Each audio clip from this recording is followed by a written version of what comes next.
Good morning children. Today I am going to teaching class. Third class Telugu subject. మనం ఈరోజు 8th lesson ఏనుగు lesson చెప్పుకున్నాం. ఓకేనా? ఇంతకుముందు పద్యాలు నేర్చుకున్నాం కదా. ఒకసారి పద్యాలు ఒకసారి రిపీట్ చేయండి.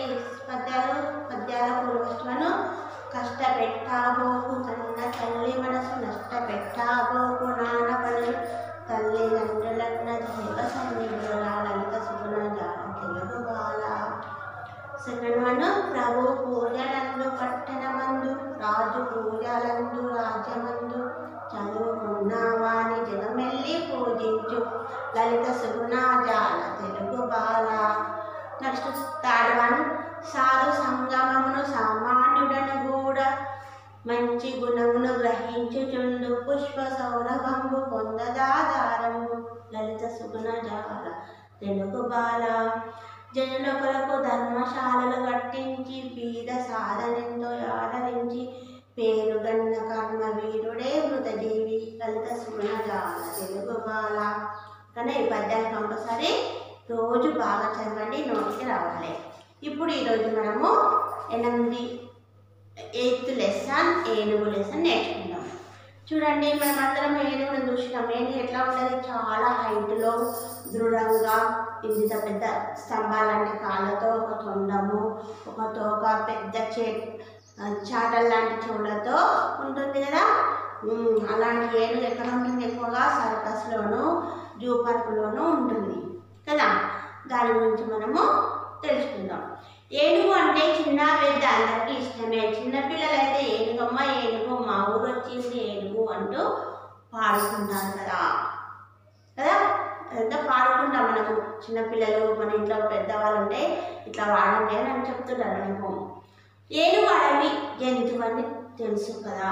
స్తంభాల లాంటి 4 కాళ్ళతో, చేతుల వంటి చెవులతో, ముఖంపై తొండంతో, దాని 2 వైపులా తెల్లని దంతాలతో ఉండే ఏనుగు ఆకారంలో చాలా పెద్దది. ఏనుగు ఆకారం ఎట్లా ఉంటుంది? చాలా పెద్ద జంతువు. అన్ని జంతువుల కంటే చాలా పెద్ద జంతువు ఏనుగు కదా. మరి ఏనుగు ఎక్కడ ఉంటుంది అంటే అడవిలో నివసిస్తుంది. ఎందుకంటే ఏ జంతువులైనా ఎక్కువగా అడవిలోనే ఉంటుంది కాబట్టి ఏనుగు కూడా అడవిలోనే నివసిస్తుంది. మరి ఏనుగు కాళ్ళు ఎలా ఉంటాయి అంటే స్తంభాల్లాగా ఉంటాయి. ఏ విధంగా ఉంటాయి? స్తంభాల మాదిరిగా ఉంటాయి.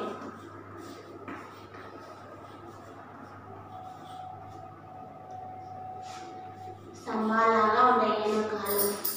తర్వాత దానికి ఒక తొండం ఉంటుంది. తర్వాత 2 దంతాలు ఉంటాయి. ఏనుగు పెద్ద ఆకారం కలిగి ఉంటుంది.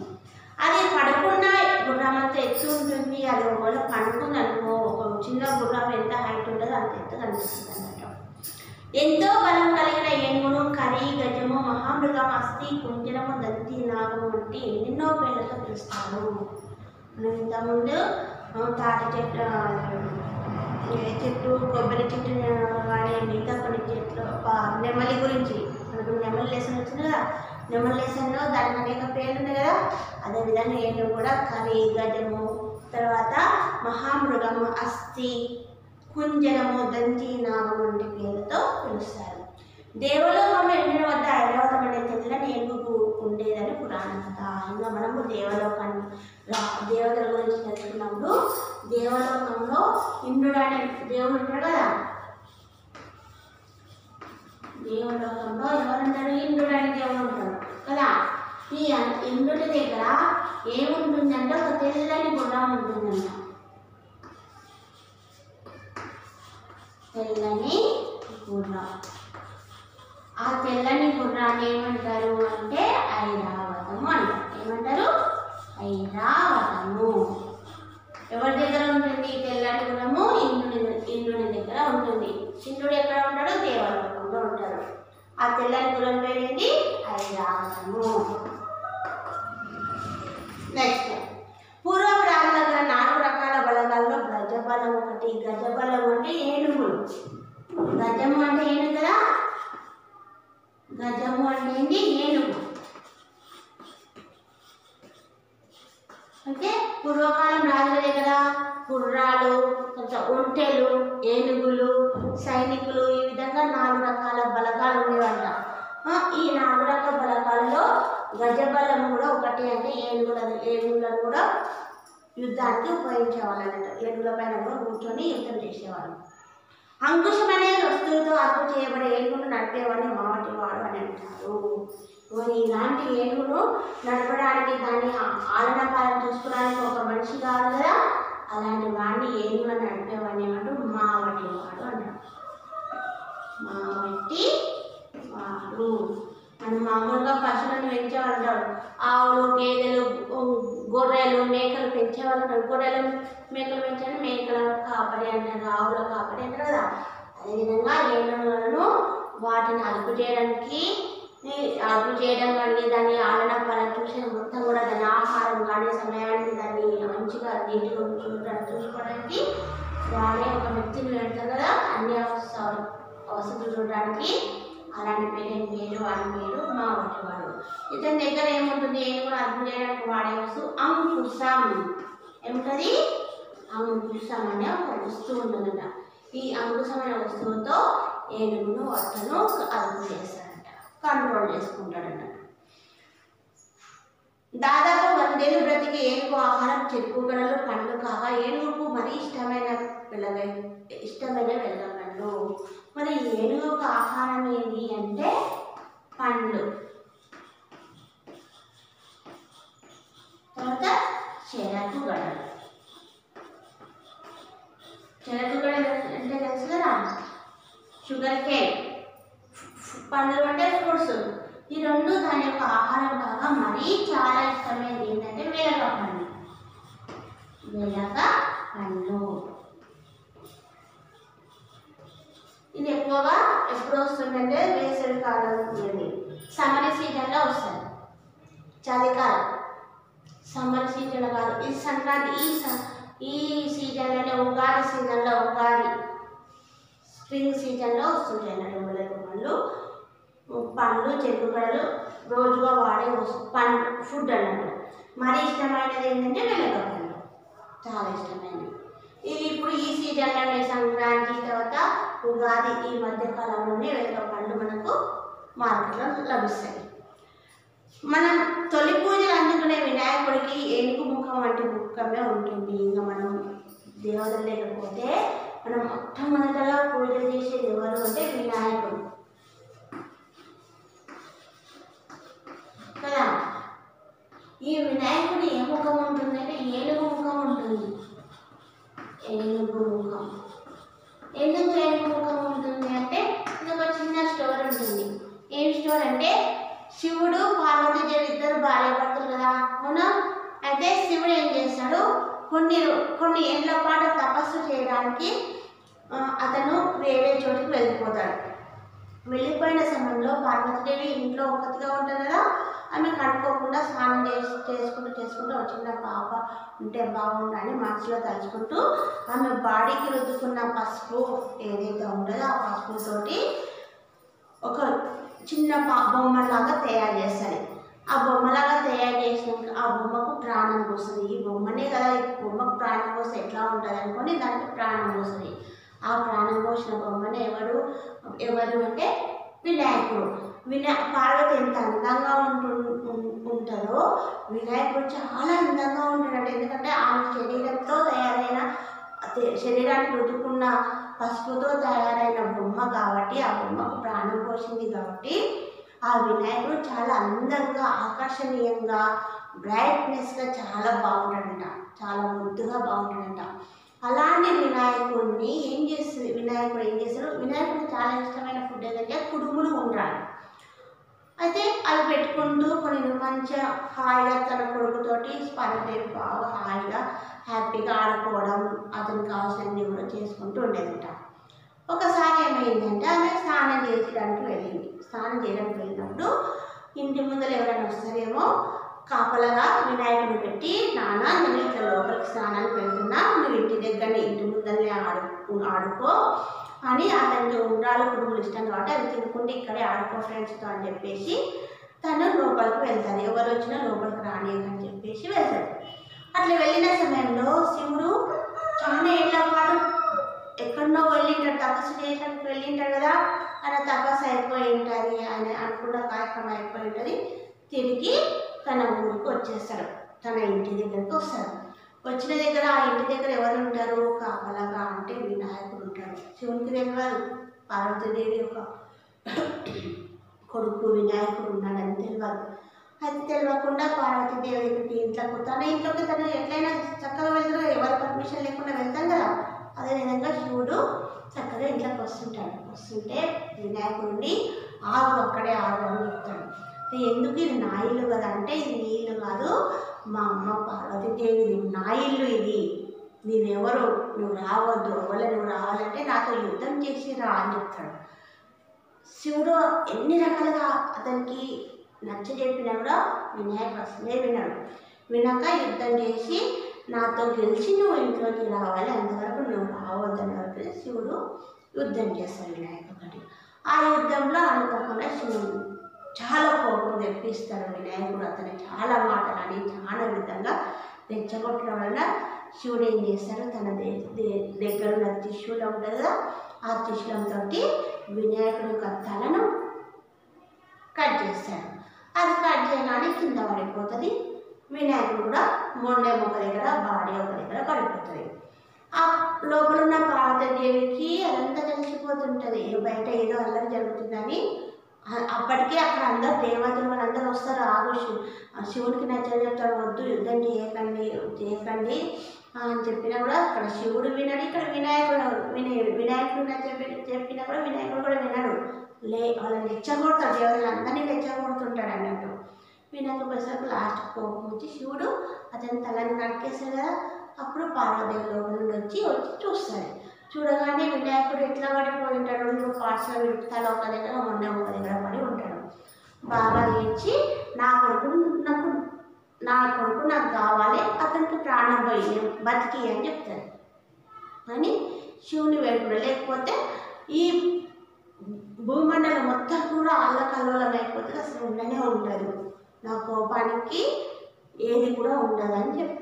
చెప్తే అందరు దేవతలు కలిసి శివుని దగ్గర పోయి అమ్మవారికి చాలా కోపం వస్తే చాలా విపరీతమైన నష్టం జరుగుతుంటుంది, ఘోరం జరుగుతుంది అని శివుని శాంతించినాక ఎట్లైనా చేసి వినాయకుడికి ప్రాణం పోసేటట్టు ఏదైనా మార్గం చూపు అంటే, చనిపోయిన వాడిని బతికించడం అంటే అది అసాధ్యమైన పని, కానీ ఒక ఉపాయం ఉంది అని చెప్తాడు. ఏమిటి ఆ ఉపాయం అంటే, ఎక్కడైతే తూర్పు సైడ్ ఎక్కడైతే పడమ సైడ్ వినాయకుడు పడుకొని ఉంటాడో చిన్న ఏనుగు తల్లికి వ్యతిరేకంగా అంటే తల్లికి వీపు చేసి పడుకొని ఉంటుందో ఆ ఏనుగుని తీసుకొని వచ్చి వినాయకుడికి అతుక పెడితే అప్పుడు వినాయకుడు యథావిధిగా బతుకుతాడని చెప్తాడు. ఆ విధంగా చెప్పగానే నంది, శివుని దగ్గర నంది అనే భటుడు ఉంటాడు కదా, నంది మిగతా వానరులు మిగతా అందరూ దేవతలు నారదులు అందరూ కూడా వెతుకుతారు. ఒక్క చోట కనిపిస్తుంది తల్లికి వీపు చేసి పడుకున్న ఏనుగు కనిపించగానే సరే ఇది సరిపోతుండొచ్చు, ఇది పిల్లనే కదా అని తీసుకొచ్చి ఆ ఏనుగుని తీసుకొచ్చి దాని తలను నరికేసి వినాయకుడికి పెట్టగానే వినాయకుడు బతుకుతాడు. అప్పటి నుండి వినాయకుడికి ఏనుగు ముఖం వస్తుంది. అయితే పార్వతీదేవి అప్పటికి కూడా సంతోషపడదు, నా కొడుకు చాలా అందంగా ఉండే కదా, నువ్వు వినాయకుడిని తలను పెట్టినందుకు నాకు ఎట్లా అనిపిస్తుంది అంటే, నువ్వు ఎప్పుడు కూడా నీ కొడుకును ఇంతకుముందు ముఖం ఎట్లా ఉండదో అదే విధంగా నీకు కనిపించేలా నీకు మాత్రమే కనిపిస్తాడు, మిగతా ప్రపంచం మొత్తాన్ని కూడా ఏనుగు ముఖంతో ఉన్న వినాయకుడు కనిపిస్తాడు. ఇలాంటి వినాయకుని పూజ చేయడం వలన అనేక జ్ఞానముల తర్వాత చదువు బుద్ధి ఇవన్నీ కూడా ప్రాప్తిస్తాయి. కాబట్టి మొట్టమొదటి పూజలు అందుకునేది వినాయకుడిని పూజించిన తర్వాతనే మిగతా ఏ దేవుళ్ళైనా పూజ చేయాలి అని వరం ఇస్తాడు అన్నట్టు. శివుడు వరం ఇస్తాడు వినాయకుడికి. ఆ విధంగా మనం మొట్టమొదటి పూజలు అందుకునేది వినాయకుడికి. మరి వినాయకుడికి చాలా ఇష్టమైనది ఏంటంటే కుడుములు ఉంటాడు. దాంతోపాటు వినాయకుడికి 21 రకమైన ఆకులతో పూజ చేస్తాం.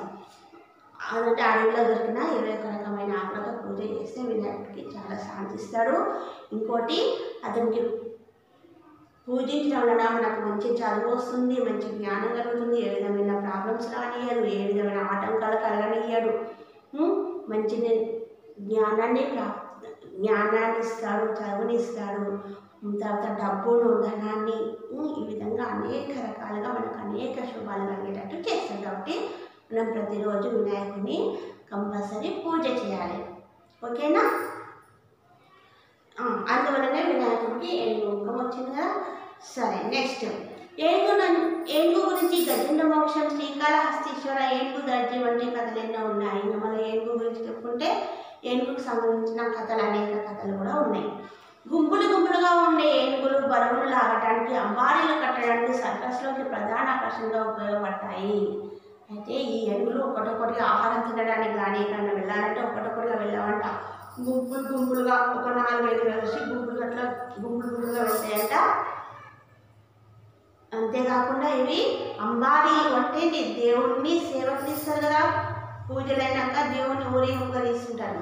ఆ విధంగా వినాయకుని ఏనుగు పైన ఈ దేవుడిని పెట్టి, గుళ్ళో ఉన్న దేవుడిని పెట్టి ఊరేగింపుగా అంబారీలుగా నడుపుతుంటారు.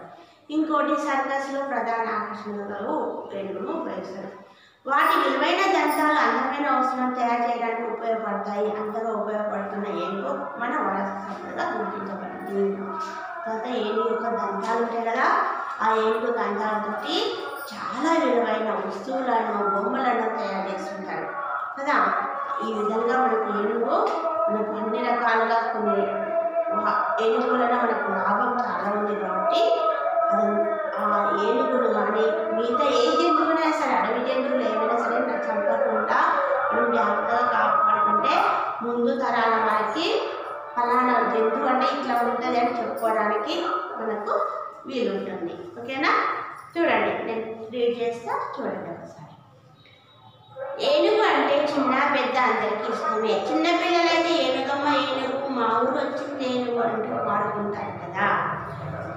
ఏనుగు అడవి జంతువు అని అందరికీ తెలుసు కదా. స్తంభాల వంటి 4 కాళ్ళతో, చేటల వంటి చెవులతో, ముఖంపై తొండంతో, దానికి 2 వైపులా తెల్లని దంతాలతో ఉండే ఏనుగు ఆకారంలో చాలా పెద్దది.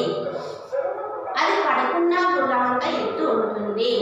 ఎంతో బలము కలిగిన ఏనుగును కరి, గజము, మహామృగము, అస్థి, కుంజరము, దంతి, నాగం వంటి ఎన్నెన్నో పేర్లతో పిలుస్తారు. దేవలోకంలో ఇంద్రుని వద్ద ఐరావతం అనే తెల్లని ఏనుగు ఉండేదని పురాణ కథ. అలాగే పూర్వపు రాజులు గల 4 రకాల బలగాలలో గజబలం ఒకటి. అంకుశం అనే వస్తువుతో అదుపు చేయబడే ఏనుగును నడిపేవాడిని మావటివాడు అంటారు. దాదాపు ఏనుగు 100 ఏళ్ళు బ్రతుకుతుంది. ఎన్నేళ్ళు బ్రతుకుతుందంట? 100 years బ్రతుకుతుందంట. చూడండి, అన్నేళ్ళు బతుకుతారా? మా మానవులైతే ఇప్పుడు మనము 60-65 years కూడా బతుకుతారు మానవులు కదా. ఇప్పుడు ఏమవుతుందో అర్థమవుతలేదు. కానీ ఏనుగు మాత్రము ఎన్నేళ్ళు బ్రతుకుతుంది? 100 ఏళ్ళు అంటే 100 years బ్రతుకుతుందండి దాదాపు. అంటే సుమారు ఇంచుమించు దాదాపు 100 ఏళ్ళు బ్రతికే ఏనుగు ఆహారం చిరుకు గడలు, పండ్లు కాగా ఏనుగుకు మరీ ఇష్టమైనవి వెలగ పళ్ళు. మన తొలి పూజలు అందుకునే వినాయకుడికి ఏనుగు ముఖం వంటి ముఖమే ఉంటుంది. ఏనుగు గురించి గజేంద్ర మోక్షం, శ్రీకాళహస్తీశ్వర, ఏనుగు దర్జీ వంటి కథలు ఎన్నో ఉన్నాయి. గుంపులుగా ఉండే ఏనుగులు బరువులు లాగటానికి, అంబారీలు కట్టడానికి, సర్కస్లోకి ప్రధాన ఆకర్షణగా ఉపయోగపడతాయి. వాటి విలువైన దంతాలు అందమైన వస్తువులను తయారు చేయడానికి ఉపయోగపడతాయి. అంతగా ఉపయోగపడుతున్న ఏనుగు మన వారసత్వ సంపదగా గుర్తించబడింది. ఏనుగు ఎందుకు ఉపయోగపడుతుంది మనకంటే బరువులను లాగడానికి, పెద్ద మొద్దులు కానీ లగేజ్ క్యారీస్ కానీ లాగడానికి ఉపయోగపడుతుంది. అంతేకాకుండా ప్రధాన ఆకర్షణ సర్కస్లో ప్రధాన ఆకర్షణగా ఉపయోగిస్తుంటారు. ఇంకోటి అంబారీలు కట్ట, దేవుళ్ళ సేవల్లో దేవుళ్ళను పైన ఏనుగు పైన పెట్టి ఊరేగింపుగా అంబారీలు కట్టడానికి కూడా ఉపయోగిస్తుంటారు. కాబట్టి ఈ జంతువులనే కాకుండా ఏనుగులు కాకుండా జంతువులను అన్నిటి కూడా మన వారసత్వ సంపదగా మనము గుర్తించాలి. వాటిని జాగ్రత్తగా చూసుకోవాలి, చంపకుండా కాపాడుకోవాలి. ఇది లెసన్. ఈ లెసన్కి సంబంధించిన కొన్ని కఠిన పదాలు రాస్తాను, రాసుకోండి.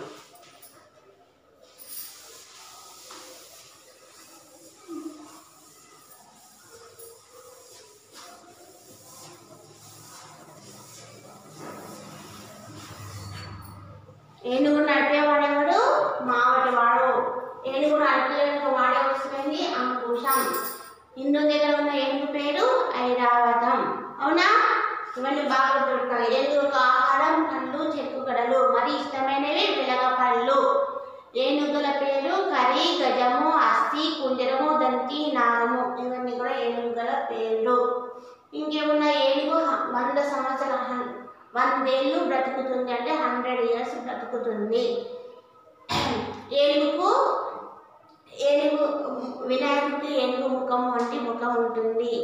ఇంకోటి తొలి పూజలు అందుకునే దేవుడు ఎవరు అంటే వినాయకుడు. ఇంకేమున్నాయా? ఏనుగు ఎందుకు ఉపయోగపడుతుంటే బరువులను లాగడానికి, అంబారీలను పెట్టడానికి, సర్కస్లో ప్రధాన ఆకర్షణగా ఉపయోగపడుతుంది. లెసన్ బాగా రీడ్ చేయండి. ఇప్పుడు కఠిన పదాలు.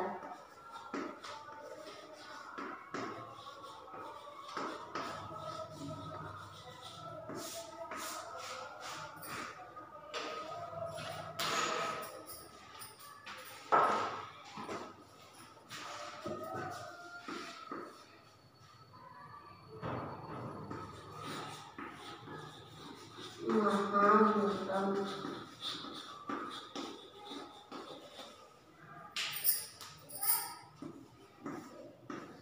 హస్తి, ఇంద్రుడు, ఐరావతం,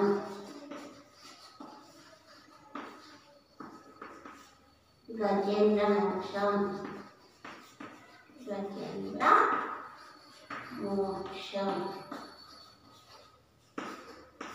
శ్రీకాళహస్తీశ్వర,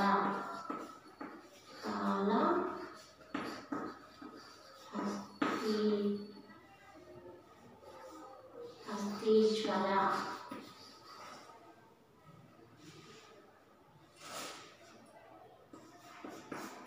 సర్కసు,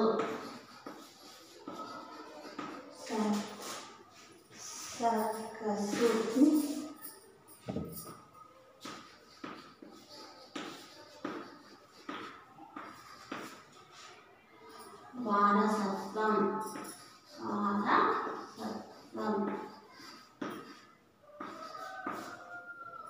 దేవలోకం,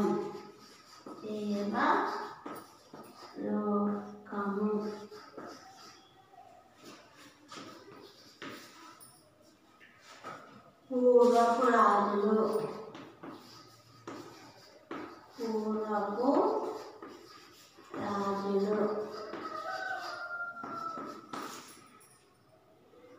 అంకుశం,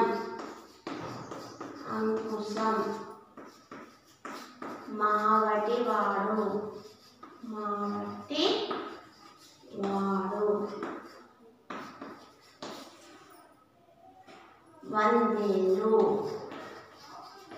వందేలు అంటే 100 years. నెక్స్ట్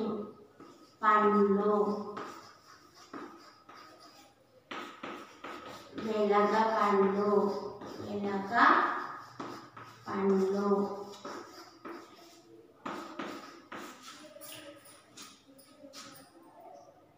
ఇంకోటి చెరకు గడలు,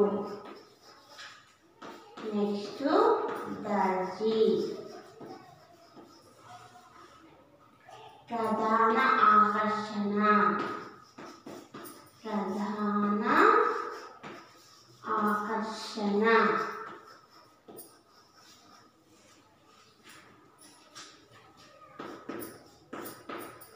వస్తువులు,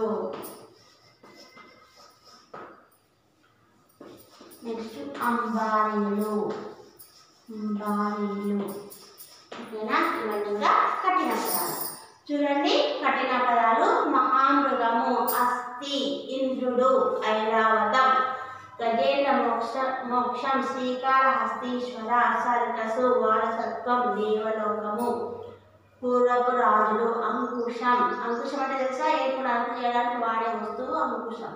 మావటివాడు, ఏనుగును నడిపేవాడు మావటివాడు. 100 ఏళ్ళు అంటే 100 years. పండ్లు, వెలగ పండ్లు, చెరుకు గడలు, దర్జీ అంటే టైలర్. ప్రధాన ఆకర్షణ, వస్తువులు, అంబారీలు. ఓకేనా? మరోసారి మహామృగము, హస్తి, ఇంద్రుడు, ఐరావతం, గజేంద్రమోక్షం, శ్రీకాళహస్తీశ్వర, సర్కసు, వారసత్వం, దేవలోకము, పూర్వపు రాజులు, అంకుశం, మావటివాడు, వందేళ్ళు, పండ్లు, వెలగపండ్లు, చెరకు గడలు, దర్జీ, ప్రధాన ఆకర్షణ వస్తువులు, అంబారీలు. ఓకేనా? లెసన్ బాగా రీడ్ చేయండి. రీడ్ చేసి హార్డ్ వర్డ్స్ రాయండి. 8th lesson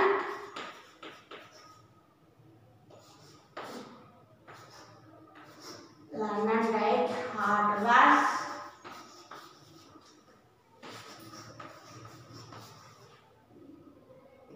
In class work.